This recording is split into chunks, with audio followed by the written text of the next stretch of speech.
Honorable Chief Guest, respected CEO Sir, and my dear colleagues, I am going to narrate a short story Karma written by the most celebrated and highly respected writer, journalist, poet, and historian Khushwant Singh, who is best known globally for his book Train to Pakistan.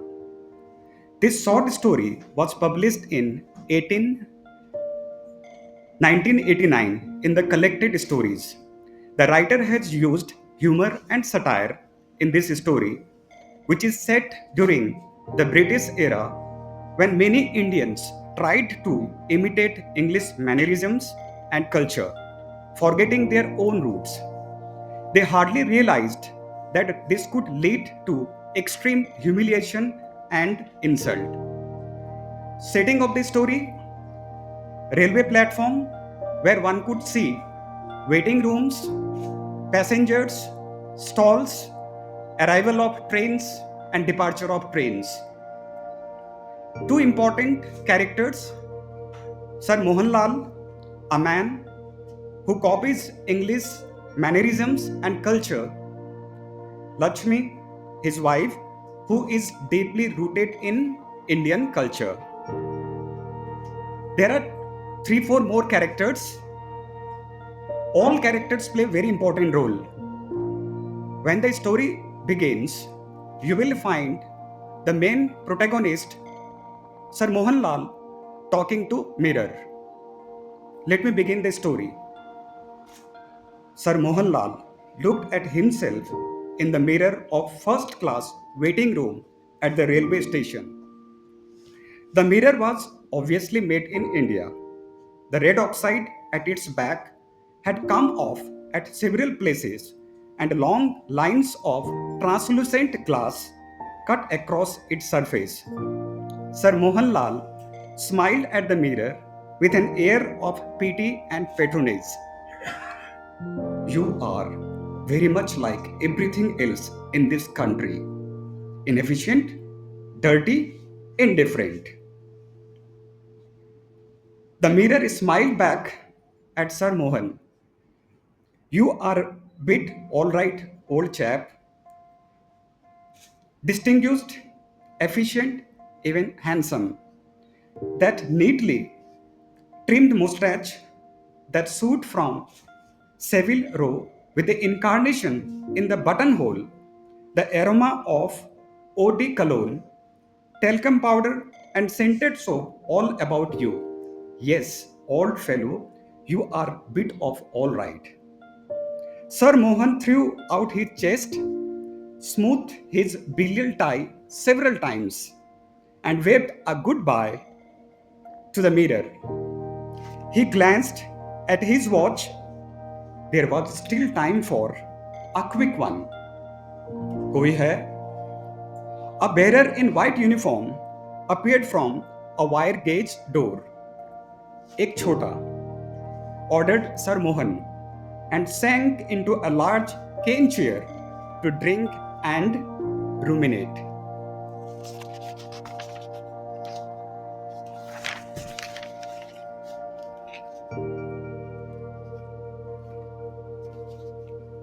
Outside the waiting room, Sir Mohanlal's luggage lay piled along the wall.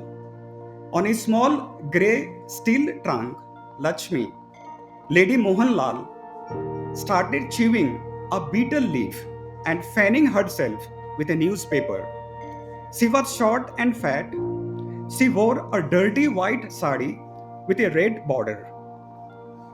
On one side of her nose glistened a diamond nose ring, and she had several gold bangles on her arms. She had been talking to the bearer until Sir Mohan called him. As soon as he had gone, she hailed a passing railway coolie. Excuse me, where does Janana stop? I mean, ladies' compartment. Right at the end of the platform, the coolie replied. The coolie flattened his turban to make a cushion, lifted the steel trunk on his head, and moved down the platform. Lady Lal picked up her brass tiffin carrier and ambled along beside him. On the way, she stopped by a hawker's stall to replace her silver beetle leaf case and then joined the coolie. She sat down on her steel trunk and started talking to the coolie. Are the trains very crowded on these lines? These days, all trains are crowded, but you will find room in the ladies' compartment. Then might as well get over the bother of eating.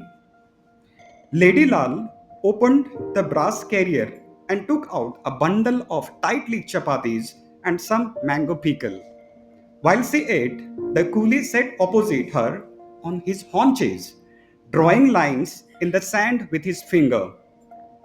Are you traveling alone, sister? No, I'm with my husband, brother. He is in the waiting room. He travels in the first class. He is a wazir and a barrister and meets so many officers and Englishmen in the trains. And I am only a native woman. I cannot understand English and I do not know their ways. So I keep to my ladies' compartment. Lakshmi chatted away merrily. She was fond of a little gossip and had no one to talk to at home. Her husband never had any time to spare for her. She lived in the upper floor of the house and he on the ground floor.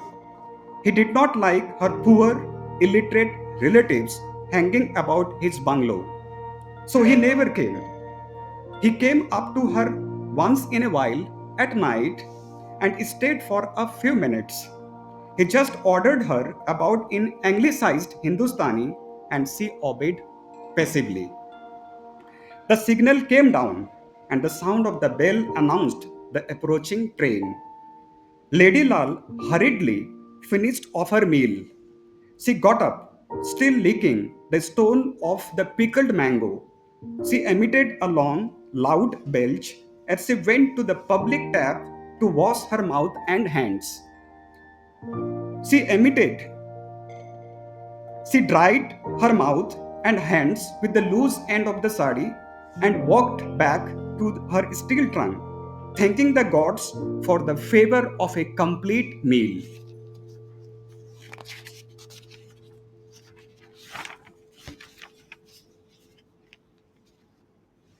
The train arrived.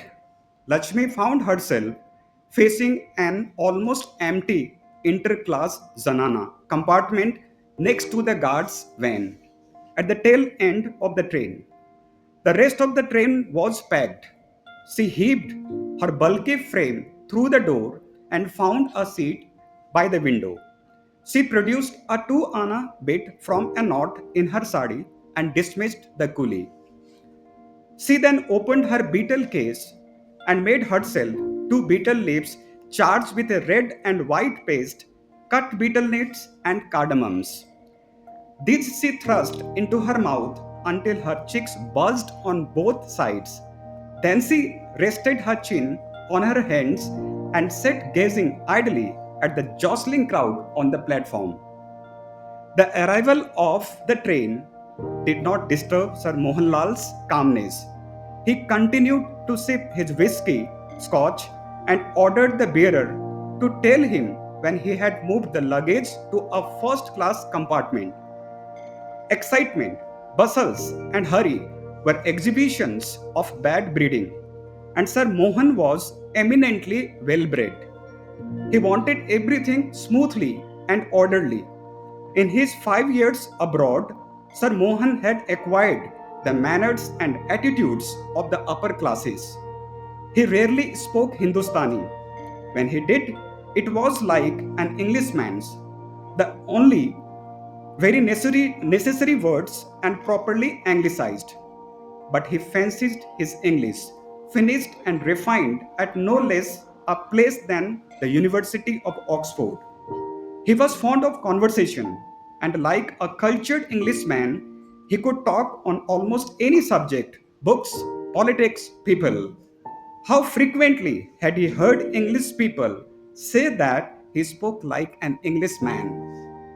Sir Mohan wondered if he would be traveling alone. It was a cant, and some English officer might be on the train. His heart warmed at the idea of an impressive conversation. He never showed any sign of eagerness to talk to the English, as the most Indians did, nor was he loud, aggressive, and expressive like them. He went about his business without any expression. He would retire to his corner by the window and get out a copy of the newspaper, The Times. He would fold it in a way in which the name of the paper was visible to others while he did the crossword puzzle. The Times always attracted attention. Someone would like to borrow it when he put it aside with a gesture signifying, I have finished with it. Perhaps someone would recognize his burial tie, which he always wore while traveling.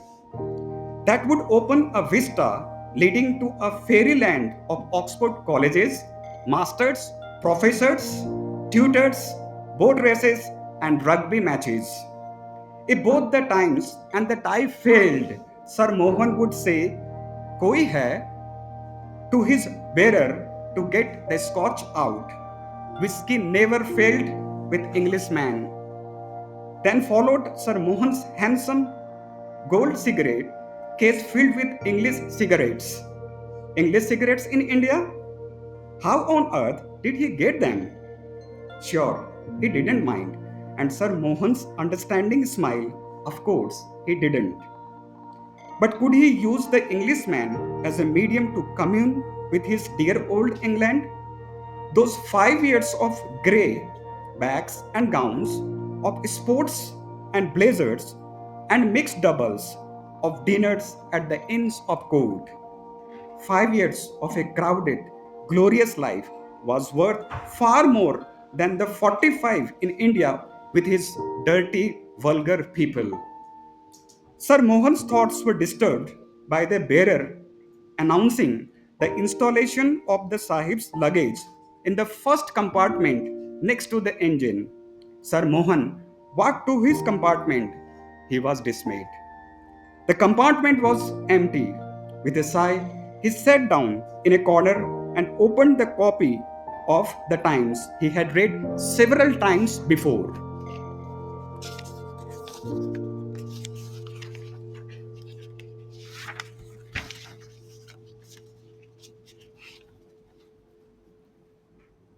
Sir Mohan looked out of the window down at the crowded platform.